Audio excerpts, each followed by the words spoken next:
வணக்கம். ஆஸ்ட்ரோவேலின் நல்ல நேரம் நிகழ்ச்சியின் சார்பாக அத்துணை சப்ஸ்கிரைபர்களையும் எல்லா அன்பு உள்ளங்களையும் எனது நண்பர்களையும் வருக வருக என வரவேற்பதில் பெருமகிழ்ச்சி கொள்கிறேன். இறைவனுக்கு கூறி இந்த வீடியோ தொடங்குவோம். வக்ரதுண்ட மகாகாய சூரிய கோடி சமப்பிரபக அவிக்னம் குருமே தேவ சர்வகாரியேஷு சர்வதா. தென்னாட்டுடைய சிவனே போற்றி, என் நாட்டவர்க்கும் இறைவா போற்றி. நண்பர்களே, அன்பர்களே, இந்த வீடியோ ஒரு சூப்பர் எக்ஸ்க்ளூசிவான ஒரு வீடியோ. இன்னைக்கு நம்ம பேச போகிறது கும்பராசியை பற்றி. 35 ஆண்டுகளுக்கு பிறகு வேட்டையாடு விளையாடு காலத்தின் கட்டாயம், இதுதான் தலைப்பு. கும்பராசி கடந்த ஒரு வருடமாக ஏழரை சனியின் பாதிப்பினால், அதாவது ஜென்ம சனியுடைய பாதிப்பினால் குறிப்பாக சொல்லணும்னா அதிகமாக பாதிக்கப்பட்டு அதிகமாக பிரச்சனைகளை கையாண்டு கொண்டிருப்பது, மனதளவில் பாதிக்கப்பட்டு மனச்சோர்வு, மன திண்மை இல்லாத ஒரு நிலை, தூக்கம் இல்லாத பதட்டம், சஞ்சலம் போன்ற அத்துணை அவஸ்தைகளிலும் இருக்கக்கூடிய கும்பராசி நேயர்கள். கும்பராசி பொதுவாகவே நீங்கள் என்ன பிரச்சனை அப்படிங்கிறத முதல்ல யோசிச்சு பாருங்க. இது என்ன பிரச்சனைன்னு யோசிக்கும் போது நமக்கு ஒரு பதில் கிடைக்கும். கும்பராசிக்குடைய முதல் பிரச்சனை அப்படின்னு பார்க்க போனால் மனதில் இருக்கக்கூடிய அழுத்தம். இதற்கு என்ன காரணம் அப்படின்னு நம்ம பார்க்க போனோம்னா, எல்லாத்தையும் சகிச்சு கொள்வது தான் உங்களுடைய பாசிட்டிவும் கூட, அதுவே தான் உங்களுக்கு நெகட்டிவும் கூட. எல்லாத்தையும் பொறுத்துக்கணும் அப்படிங்கிற அவசியம் இல்லை. எதை பொறுத்துக்கணுமோ அதை பொறுத்துக்கணும், எதை பொறுத்து கொள்ளக்கூடாதோ அதை பொறுத்து கொள்ள வேண்டாம். அப்போ எங்கே நம்ம அந்த கோடை கிழிக்கிறது? எந்த விஷயத்தை பொறுத்து கொள்ள வேண்டும், சகிச்சு கொள்ள வேண்டும் அப்படிங்கிறதையும், எந்த விஷயத்தை பொறுத்து கொள்ள வேண்டாம் அப்படிங்கிறதையும் நம்ம எங்கே முடிவு பண்ணுறது? இப்போது நமக்கு ஒரு நல்ல விஷயம் நடக்குதுன்னு சொன்னால் நம்ம எதை வேணால் பொறுத்துக்கலாம். இல்லை நம்மளால் மற்றவங்களுக்கு ஏதாவது ஒரு நல்ல விஷயம் நடக்குதுன்னா ஒரு அளவு இருக்குது, அதுக்கு பொறுத்துக்கணுங்கிறதுக்கு. எதை வேணால் பொறுத்துக்கிட்டு மற்றவங்களுக்கு நல்லது செய்யணும்னு நம்ம நினச்சோம்னா, சத்தியமாக சொல்கிறேன் சார், இன்னைக்கு நம்மளை விட ஒரு முட்டாள் உலகத்தில் இருக்க முடியும். அது முக்கியமான விஷயம். எந்த இடத்துல புள்ளி வைக்கணும், முற்றுப்புள்ளி, அது ரொம்ப முக்கியம். இதை பற்றி ஏன் பேசுகிறோம் அப்படின்னா, ஒரு சராசரியாக கும்பராசியில் பிறக்கக்கூடிய நண்பர்கள், அன்பர்கள், அவங்க யாராக இருக்கட்டும், இந்த கும்பராசியில் பிறக்கக்கூடியவர்களுக்கு ஒரு சில யோகங்கள் பிறப்பிலேயே வரும். அதே மாதிரி ஒரு சில தோஷங்களும் பிறப்பிலேயே வரும். என்ன தோஷம் அப்படிங்கிறத முதல்ல பார்ப்போம். சந்திரன் கும்பராசியில் சஞ்சரிக்கும் பொழுது சனியுடைய வீடு. சந்திரன் என்பவர் சனியுடைய வீட்டில் சஞ்சரிக்கும் போது மனசு குழப்பம் அடையக்கூடிய தன்மை, மனதில் ஒரு சில சஞ்சலங்கள், ஒரு சில அழுத்தங்கள் வரக்கூடிய வாய்ப்புகள் மிக மிக அதிகம். ஏன்னா சனி என்பவர் மனதை கெடுக்கக்கூடிய இயல்பை பெற்ற ஒரு கிரகம். ஒரு மனிதனுக்கு எல்லா விதமான சுகங்களும் பாக்கியங்களும் இருந்தாலும் கூட, ஒரு பேருக்கு சொன்னா பணம், பதவி, புகழ், கார், பங்களா, இது எல்லாம் இருந்தாங்க கூட மனசு சரியில்லை அப்படின்னு சொன்னா அந்த உடம்பும் சரி, அந்த வாழ்க்கையும் சரி, ஒரு குப்பைக்கு சமானமாக போகிறது. எதுவுமே இல்லை, ஆனால் மனசு ரொம்ப திருப்தியாகவும் சந்தோஷமாகவும் இருக்குன்னு சொன்னா இந்த வாழ்க்கைக்கு ஈடு இணை இல்லை. இதை நம்ம முதல்ல புரிஞ்சுக்கணும் சார். உங்க நல்லதுக்காக சொல்றேன். கும்பராசி நேயர்கள் யாராக இருந்தாலும் இந்த வீடியோவை பார்க்கும்போது உங்களுடைய நண்பர்கள், தெரிந்தவர்கள், ஃபேமிலிஸ், ரிலேட்டிவ்ஸ் யாருக்கும் மறக்காம இந்த வீடியோவை ஃபார்வர்ட் பண்ணுங்க. இந்த காணொளியானது அவர்களுடைய வாழ்க்கையை மாற்றி அமைக்கும், அதில் எல்லளவும் சந்தேகம் தேவையில்லை. மிகப்பெரிய அளவில் தன்னம்பிக்கையும் உத்வேகமும் கொடுத்து வாழ்க்கையில் இமாலய உயரத்தை அடைய செய்யும். இந்த கும்பராசியில பார்த்தோம்னா எல்லா ராசிக்கும் வரா மாதிரி 3 நட்சத்திரங்கள் வருது. அவிட்டம், சதயம், பூரட்டாதி.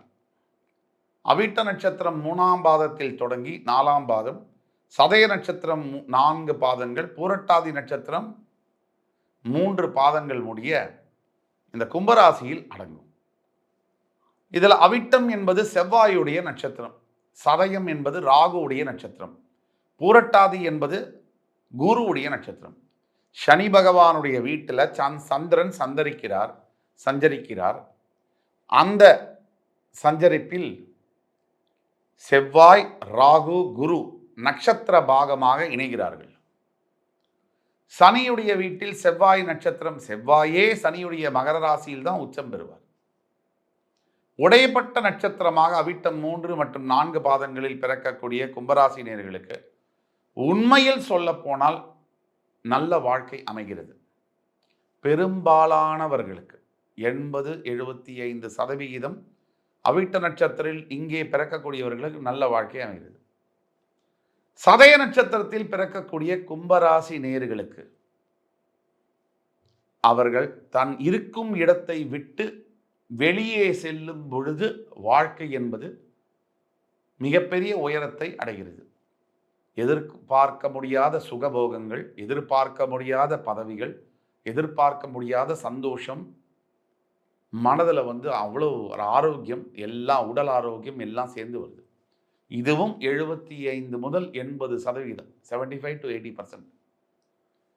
ஆனால் ஒரு ரகசியத்தை சொல்கிறேன். பூரட்டாதி நட்சத்திரம் 1, 2, 3 பாதங்களில் பிறக்கக்கூடிய கும்பராசினியர்கள் வாழ்க்கையில் படாத அவதிகளை பட்டே தீருகிறார்கள். இதில் 1ஆம் பாதம் 2ஆம் பாதம் கூட விதிவிலக்கு. 3ஆம் பாதத்தில் பிறப்பவர்களுக்கு சற்று மோசமாகவே இருக்குது. இதற்கு பிறகு புரட்டாதி 4ஆம் பாதம் என்பது மீனராசியில் போய் விழுகிறது. இப்போ சராசரியா ஒரு மனிதன் இல்லை ஒரு மனுஷி அவிட்ட நட்சத்திரத்தில் பிறக்கிறாங்கன்னு சொன்னான், ஒரு எக்ஸாம்பிளுக்கு 3ஆம் பாதத்தில் பிறக்கிறாங்கன்னு சொன்னால் கிட்டத்தட்ட ஒரு 3 வருட செவ்வாய் திசை, சதய நட்சத்திரம் ராகுவுடைய திசை 18 ஆண்டுகள், 3 18 21. அதற்கு பிறகு குருவுடைய திசை பூரட்டாதி திசை ஒரு 16 ஆண்டுகள், 21 16 37. கிட்டத்தட்ட அப்ராக்சிமேட்டா 37 ஆண்டுகளுக்கு கழித்து அவர்களுக்கு சனி திசை என்பது வருகிறது. அந்த சனி திசை வரும்பொழுது இப்போ இந்த வீடியோவை பார்த்து கொண்டிருக்கக்கூடிய கும்பராசி அன்பர்கள், உங்களுடைய வாழ்க்கையில் சனி திசை இப்பொழுது நடந்து கொண்டிருக்கிறது என்றால் அந்த சனி பகவான் உங்கள் பிறப்பு ஜாதகத்தில் ஓரளவு சுபத்துவத்துடன் இருப்பாரேயானும் இந்த சனி திசையானது ஜென்ம சனி கோச்சாரமாக இருந்தாலும் கூட நீங்க வேட்டையாடி விளையாட போறீங்க. வாழ்க்கையவே வேட்டையாட போறீங்க. வாழ்க்கையின் அச்சீவ்மெண்ட்ஸ், சாதனைகளை வேட்டையாட போகிறீர்கள். குறிப்பாக சொல்லணும்னா மருத்துவத்துறை மற்றும் விளையாட்டுத் துறையில் இருக்கக்கூடிய கும்பராசி அன்பர்கள், இவர்களுக்கு இப்போ சனி தசை நடக்குது. பிறப்பு ஜாதகத்தில் சனி சுபத்துவமாயிருக்குன்னு வச்சுக்கோங்க. இந்த பிறப்பு ஜாதகத்தில் சனி பகவான் சுபத்துவம் அடைந்திருக்கிறாரா இல்லையா, இதை எப்படி தெரிஞ்சுக்கிறது? இங்கே வாட்ஸ்அப் நம்பரில் கீழே கொடுக்கப்பட்டிருக்கிற வாட்ஸ்அப் நம்பரில் எங்களை கான்டாக்ட் பண்ணி ஆன்லைன் அப்பாயின்மெண்ட் தான், ஃபீஸை பே பண்ணி ஆன்லைன் அப்பாயின்மெண்ட் புக் பண்ணிட்டீங்கன்னா உங்களுக்கு நாங்கள் பார்த்து சொல்லுவோம். உங்களுடைய வாழ்க்கை எதிர்காலத்தில் உங்களுக்கு எதை வச்சிருக்குன்னு சொல்லி, எதை மிச்சம் வச்சிருக்குன்னு சொல்லி, அந்த வாழ்க்கையில் நீங்கள் படக்கூடிய அனுபவிக்க போறீங்களா ராஜயோகங்களை, இல்லை கஷ்டப்பட போறீங்களா? அப்படி கஷ்டப்படுற மாதிரி அமைப்புகள் இருந்தால் அதை எப்படி கையாள்வது, அதை எப்படி எதிர்கொள்வது, இதையெல்லாம் பேச போகிறோம் உங்கள் கன்சல்டேஷனில். நம்ம ஆஸ்ட்ரோவேல் சேனல் நேயர்களுக்கு முக்கியமாக நான் சொல்லிக்கொள்வது, ஆஸ்ட்ரோவேல் முருகா, சுவாமிவேல் போன்ற சேனல்கள் நம்ம சேனல் தான். இந்த ஆஸ்ட்ரோவேல் சேனலுக்கு நீங்கள் கொடுத்து வந்த ஆதரவை மற்ற ஆஸ்ட்ரோவேல் முருகா, சுவாமிவேல் சேனல்களுக்கும் நீங்கள் கொடுக்க வேண்டும். அதே மாதிரி கூடிய விரைவில் நாம் மேட்ரிமோனி பூஜைகள் செய்வது, ஆன்மீகம் சார்ந்த பக்தி சார்ந்த பிராயஷ்சித்தங்கள்லாம் செய்வது, இது தொடர்பாக நாம் பக்தி சேனல் மற்றும் கோவில்களில் தரிசனம், கோவில்களுக்கு செல்ல முடியாதவர்கள் அங்கே உள்ள கோயிலை வீட்டிலேருந்தே அருமையான வீடியோ கிளாரிட்டியோடு பார்க்கறதுக்கு உண்டான முயற்சிகள்லாம் ஈடுபட்டு இருக்கோம். கூடிய விரைவில் உங்களை அந்த சேனலோட சந்திப்போம். அதே மாதிரி இந்த கும்பராசி நேயர்கள் சராசரியாக ஒரு 35 ஆண்டுகள் 40 வயசு ஆகுது கும்பராசி நேயர்கள் நீங்கள் இருக்கீங்கன்னு சொன்னால், அவிட்ட நட்சத்திரத்தில் நீங்கள் பிறந்திருக்கீங்கன்னு சொன்னால் 40 வயசு, சதய நட்சத்திரத்தில் நீங்கள் பிறந்தீங்கன்னு சொன்னால் ஒரு 30-35 வயசு, பூரட்டாதி நட்சத்திரத்தில் நீங்கள் பிறந்திருக்கீங்கன்னு சொன்னால் ஒரு 20 வயசு ஆகுதுன்னு சொன்னால், உங்களுக்கு இப்போ சனி திசை நடக்கும் தோராயமாக. இந்த சனி திசையில் ஏழரை சனியுடைய பாதிப்பு கோச்சார ரீதியாக இருந்தாலும் கூட ஜனன ஜாதகத்தில் தசாநாதனாக வரக்கூடிய சனி பகவான் உங்களுடைய வாழ்க்கையை புனரமைக்கக்கூடிய வேலையில் செய்வார். நீங்கள் எண்ணி பார்க்க முடியாத, நினைச்சே பார்க்க முடியாத யோகங்களை உங்களுக்கு வழங்குவார். என்னென்ன யோகம்? முதலாக நான் சொன்ன மாதிரி மருத்துவர்கள், விளையாட்டுத்துறையை சேர்ந்தவர்களுக்கு கம்ப்ளீட் சேஞ்ச் இருக்கும். அடுத்ததாக அரசியல் துறையில் இருக்கக்கூடிய அன்பு நண்பர்களுக்கு, கும்பராசி நேயர்களுக்கு, இந்த கும்பராசிக்காரர்களுக்கு சனி திசை நடக்குது. உங்களுக்கு தோராயமாக ஒரு 30 முதல் 45 வயசு, 20 முதல் 40-45 வயசு இருக்குன்னு சொன்னால் சனி திசை நடக்குதுன்னு சொன்னால், உங்கள் தனிப்பட்ட ஜாதகத்தில் சனி ஓரளவுக்கு சுபத்துவத்தில் இருக்காருன்னு சொன்னால் கூட, நல்லா கேட்டுக்கோங்க அண்ணா, உங்களுக்கு இந்த சனி திசையானது வேட்டையாடு விளையாடு காலத்தின் கட்டாயம். நீங்கள் நினைச்சதை சாதிப்பீங்க. நீங்கள் முயற்சி எடுக்கிறதெல்லாம் வெற்றியாகும். நீங்கள் நினைச்ச பதவியில் போய் உட்காருவீங்க. உங்களுக்கு கீழே அடிபணியாதவர்கள் கூட உங்களை கண்டா, சார் ரொம்ப மன்னிச்சுக்கோங்க சார், நான் நீங்கள் சொல்கிறபடி கேட்குறேன் சார் அப்படின்னு கை கட்டி உங்கள் எதிரிகள் உங்கள் முன்னாடி நிற்பாங்க. இது நடந்தே தீரும். இது மட்டுமா? திருமணம், கணவன் மனைவி உறவு போன்ற விஷயங்களில் நல்லது நடக்கும். பிள்ளைகளின் கல்வியில் மேம்பாடு இருக்கும். சனி பூமிகாரகன் என்பதனாலும் பூமியை குறிப்பதனாலும் அவர் உங்களுக்கு அசையா சொத்துக்களை, நீங்கள் நிறைய ப்ராப்பர்ட்டிஸை வாங்குவதற்கு சனி பகவான் உதவி செய்வார். சனி கொடுப்பார் எவர் தடுப்பார்?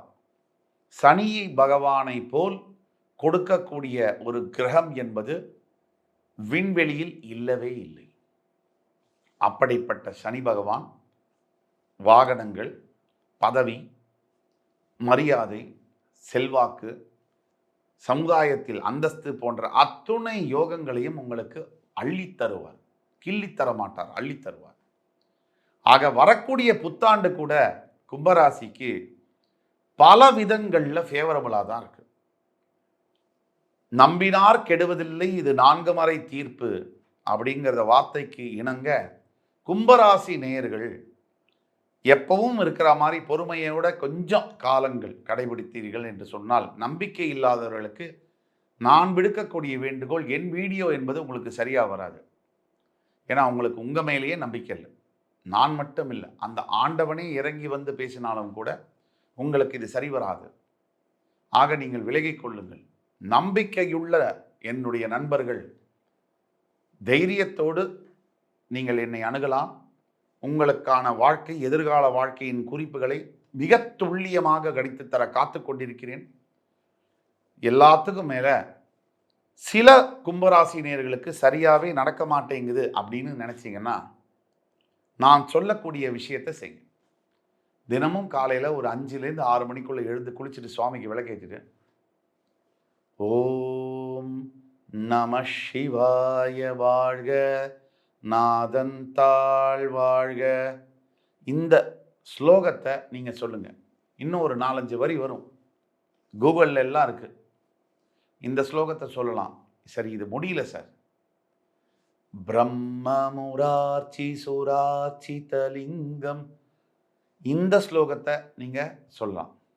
சரி, இது யூடியூப்லேயும் இருக்கு. இதுவும் தெரியல அப்படின்னா வெறும் ஓம் நம சிவாய நமக சொல்லலாம். இது எல்லாத்துக்கும் மேலே ரொம்ப பவர்ஃபுல்லானது சனி பகவானுடைய காயத்ரி மந்திரம். ஓம் காகத்வஜாய வித்மஹி கட்கஹஸ்தாய தீமஹி தன்னோ மந்த பிரஜோதயாத். இந்த மந்திரத்தை குறைந்தபட்சம் 108 முறை நீங்கள் ஜபித்து கொண்டு வரும்பொழுது புலால் உணவு, அசைவ உணவை தவிர்த்து, மது மற்றும் புகை பழக்கத்தை தவிர்த்து, உடல் உறவை தவிர்த்து, நான் சொல்லக்கூடிய மந்திரத்தை வெறும் 2 மண்டலம் 96 நாட்கள் தொடர்ந்து ஒரு நாள் விடாமல் ஜபித்து வரும் நிலையில கும்பராசி நேயர்களே, நீங்கள் நினைத்து பார்க்க முடியாத உயரத்தை கூட நீங்கள் ரொம்ப சுலபமாக எட்டுவீர்கள். உங்கள் வாழ்க்கை வசப்படும். நீங்கள் எடுக்கக்கூடிய அத்துணை முயற்சிகளும் உங்களுக்கு கைகூடும் என்று கூறி, அடுத்து வரும் காணொளியில் மறுபடி உங்களை சந்திக்கும் வரை உங்களிடமிருந்து விடைபெறுவது உங்கள் ஜோதிட கலாநிதி சுபாஷ் பாலகிருஷ்ணன். நன்றி, வணக்கம், வாழ்க வளமுடன்.